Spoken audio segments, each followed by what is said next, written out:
Hello friends, and welcome to Ignite, Inspire the Story. My name is Barker, and today we are going to be creating a city on the brink of collapse for you to use in an upcoming tabletop role-playing game session, or a short story that you're currently writing, or a novel. And we are going to do this using some tools, these cards from this game, Icarus, a storytelling game about how great civilizations fall.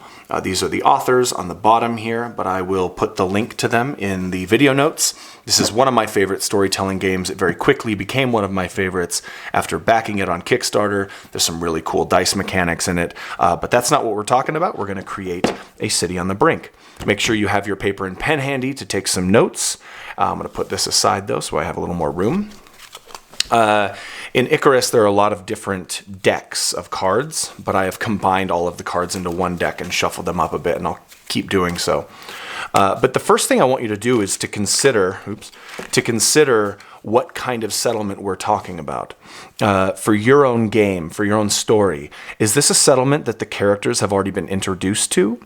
Is it a settlement that they are very familiar with? Is it a small hamlet? Is it a roaring metropolis? Is it a space station? Is it a settlement on the sea? Maybe a massive galleon or ship. Maybe galleon wasn't the right term. A ship that has been converted into some sort of sea metropolis. Consider what you've already shown the characters in the story. Reusing something you've already mentioned in the past is something that is very beneficial, especially for tabletop role-playing games. So anytime you start feeling inspired, feel free to pause this video. Stop listening to me and start listening to yourself. I'll just take this top one with the 3 people. I want one with 2 people tumbling down, and I want one with 1 person. They sort of progress in a way that will lead to a calamity. I also really like these motive cards, and let's get started. Feel free to stop watching and just start listening if you'd like. Again, think about your world, the story that takes place in your setting. What sort of city would this be? Every city comes with its own societies, and sometimes multiple cities per society. And there are a lot of things that define society. People is the most important aspect. People drive society, and who those people are and what they hold dear. Their culture is among the most important facets of that society. And so I want you to ask yourself, what do these people hold dear that others surrounding them despise? What do they disagree with? Is this a militant settlement? Is this like a city that is part of an empire that is notoriously used a heavy hand against, putting down potential rebellions? And do their surrounding nations, do the surrounding cities, are they starting to resent this city that we're creating? Or is this more of maybe a religious tradition that they disagree with? Maybe the people in this city are very mercantile. Maybe they value money and all the different forms of the way money can flow, from gambling to markets, to the creation of new currencies and the spending of those currencies. Maybe consider that there might be an age gap in the society that we're creating. Consider that maybe there was a war a long time ago, or maybe 50 years ago, and it depleted so much of the younger population that now there's just a very old group of people who run things, and then a very young up-and-coming group of people who will eventually run things. And maybe they have different ideas of regarding how things should be run. Are they that surrounding nation? Are they part of that? How would they agree with those surrounding cities that disagree with the city that we're creating? And how? Now, moving things along, how threatened would the city feel, the authority figures of the city feel by the surrounding cities or nations that disagree with them? How in danger is the city from, let's say, invasion or blockade or economic collapse? Also might be coupled with blockades. How exposed are they to the wrath of these other groups who might despise their culture, again, whether religious or militant? And why would this city feel on the defensive, completely threatened? And even further than that, what would make the city impose a curfew? What happened? Usually these things are triggered by a single event. What occurred? What event happened in relation to those other surrounding cities and nations that do not agree with, that maybe vehemently disagree with the culture of the city we're creating? What attack occurred? What betrayal? What traitor appeared in the midst that caused this curfew to be decreed? What does the law and order in this city look like? What does the judicial system look like? Is this a city where, if you're tried for a crime, you are actually tried for it, you're arrested by the police, you're brought in front of a judge or a jury, and you're tried, and you can declare your case to the jury and declare your innocence? Or is this more of a vigilante justice style setting where if enough people feel you've done something wrong, they can banish you from the city, they can beat you to a pulp, they can kill you, they can have you executed if enough people believe it? Is there a sheriff or a marshal, or are there maybe police chiefs that are separately in charge of different neighborhoods in this settlement? But that should tell you how it's enforced. How do the people enforce the curfew? Are there police on every corner? Is there some magical way that they're enforcing the curfew? Maybe some sort of surveillance or a magical object that can track people and make sure that they are in their respective homes by a certain time? Where do they put these people if they're disobeying the curfew? Is there some sort of central prison, maybe a tower that all these people are shoved into? Maybe an underground labyrinthine place with different cells? Maybe there are so many people that have disobeyed the curfew that they have to use like a hospital, and now that has become overrun. Or another type of location, a government building or embassy or something that is now used as a makeshift prison.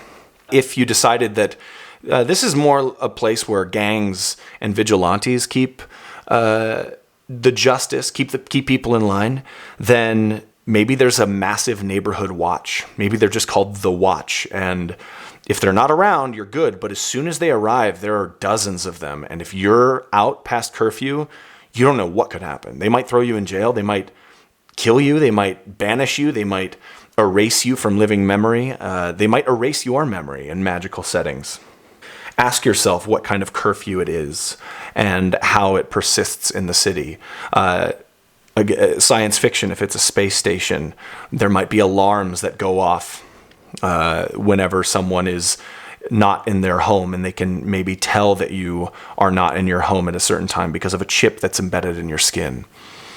You can also attribute that to a fantasy setting if you would like. Now, with every action, there is an equal and opposite reaction. For every authoritarian act by a governing body, there are going to be people who resist it. In this city, who are those people? Are they rebels?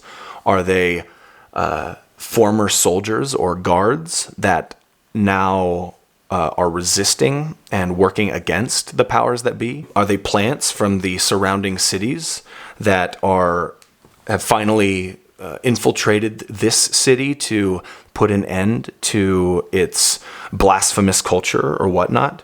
How would they go about accomplishing this? Are they going to, like I mentioned, infiltrate the city, maybe slowly over time plant people inside the city as one of them until they can finally rise up? Maybe they are literally tunneling under the ground until some sort of D-Day-like event where they can, over the course of just a single afternoon, take over the city and cause chaos. If you do it that way, 100 people immediately causing that much chaos can feel like thousands. Or less direct, maybe they have poisoned the wells. Maybe if they've poisoned the food supply. It could actually be a natural cause thing, or caused by the curfew. The inability for people to work past a certain time has led to the souring of the food supply, or the possibility that the air is being contaminated by these surrounding cities or rebels. What is in short supply? What is this done to the city? If it's water and the water's run out, what is the result? Obviously, people dying of thirst. What if the medicine has all been stolen by the surrounding cities and the spies that they have in the city? Or because of the curfew, maybe the people, the law enforcement responsible for keeping the curfew and holding the curfew are becoming more and more selfish, and maybe they're keeping the medicine for their own. And because that's in short supply, maybe people are becoming sick. And because there's a curfew, maybe no one can leave. So how is that going to escalate? Slowly but surely, people start dying. Slowly but surely, people start becoming sick. Maybe people start disappearing. The government might try to cover this up. They don't want everyone to know that the water is poisoned, or that the food supply is gone, or that there's no more medicine, so they just pretend that these people are vanishing. And maybe they blame it on the surrounding nations, the surrounding cities. Maybe they say that, no, they're taking us. They're the ones at fault for this. When in reality, it's more of an inside job. Who wants to protect the citizens throughout all this? Is it the characters? Is it the law enforcement? Or do they want to make sure that the citizens are safe? And is this curfew actually like a moral thing?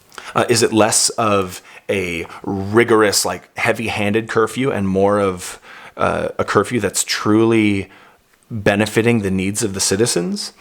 And if violence starts to break out, which person will the players meet that seem to want to protect the citizens above and beyond anybody else? Who's holding this goal? And how are they doing it? How do they feel about the curfew? How do they feel about the outlying cities?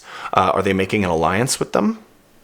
What are they doing to stop this pollution, this terrible pollution, the lack of water or vital resources? What are they doing to thwart that? Are they smuggling people out of the city to save their lives? If their goal is to protect the citizens, and maybe not necessarily the leaders, then what would they do? Who would they have to lie to accomplish that? And who wants to get rich? Scarcity. This terrible pollution has inspired scarcity in the city. And where there's scarcity, there's profit. Especially if this is more of a mercantile culture in this city. Who is profiting the most off of this? Is it the law? The authority figures that are keeping this curfew? Are they demanding an extra tax from the people who are stuck in this city? Is it the person who has the most to gain from the food, the water, the medicine, etc., being scarce, being in short supply? The answer to this question will create a valid enemy and villain for this story, and it's worth considering whether or not the characters know this person's name. Have they ever heard that name before? Have you ever introduced them to this name before? If so, they will learn through these events more about who this person is. And maybe the person who's going to protect the citizens is after this person who wants to get rich. And maybe this person who wants to get rich is after the person protecting the citizens. We've created like a duo here, a protagonist and an antagonist. And then how are you going to switch that up at the end? Maybe the person protecting the citizens is actually looking for somebody. Maybe they're smuggling people out, but not because they care about the citizens, but because they want to find someone that's very important, that can tip the scales on this scarcity here, this resource that's in short supply, and maybe they'll be the one to get rich. And maybe the person who wants to get rich wants to stop them because they want to keep the power exactly where it is. We've created two antagonists, and maybe the characters can disrupt all of this. Lastly, just some questions for you if you're planning a game or a story. how are your characters going to be introduced to this conflict? Do they know about the controversial part of the Icarus culture? I say the Icarus culture, that's the name of the city in the game, of this city's culture. Do they know that the surrounding cities disagree with this, or are they going to find out this coming session? Are they coming from one of those cities? If they're traveling to this city that we've just built, are they arriving from one of these disagreeable nations? Are they some of the characters imposing the curfew? Do they agree with the curfew? Is the curfew enforced on them? Or have they been granted a special pass from maybe the authorities, or the person who wants to protect the citizens, or the person who wants to get and stay rich? Are they granted a pass so that they don't need to obey the curfew? Maybe they're the only ones. Maybe they're the investigators here. And lastly, this is fun. What happens? It's not fun for the characters at all, but what happens when one of them becomes sick? What happens when one of them drinks the water that's poisoned? What happens when one of them is ill and needs medicine and there is none? What will the characters do? Who will they talk to? Will they go to this person who's wanting to protect the citizens? Maybe they're a tavern owner. Maybe they're a doctor. Maybe they're a mayor of the city that really wants to help out, but everything is beyond their control because of the people who want to get rich and this outside culture that is slowly moving in. This is where it's the beginning, this outside culture, these outside nations and cities. We revealed this card at the beginning, but in reality, I think they should come in at the end again. You introduce them, and then at the end, they launch their attack. They infiltrate the city. They bring their weapons, their caches of weapons, and they accomplish the mission to finally bring about the demise of this settlement. And what happens if they succeed? What will this city become? What kind of ruins? Will it become a ghost city? Will it become dominated by these other nations? Or if the characters succeed in saving this city, maybe they become the authorities. Maybe they become the law or the government. That's always fun to play with. Thank you all for tuning in to Ignite, Inspire the Story. I hope this was helpful, and I look forward to doing more of these in the future using different games or even this one again. Please consider hitting the like button, subscribing, and especially sharing this video to anyone else who could use that creative spark, who could ignite that fire inside themselves. And lastly, check inside the links below below is this way. Check the links below for all of my social media accounts, and if you want to follow me or talk to me or have an idea for any of the future topics, post those in the comments below. Thanks everybody for tuning in, and as always, follow your heart and inspire your story.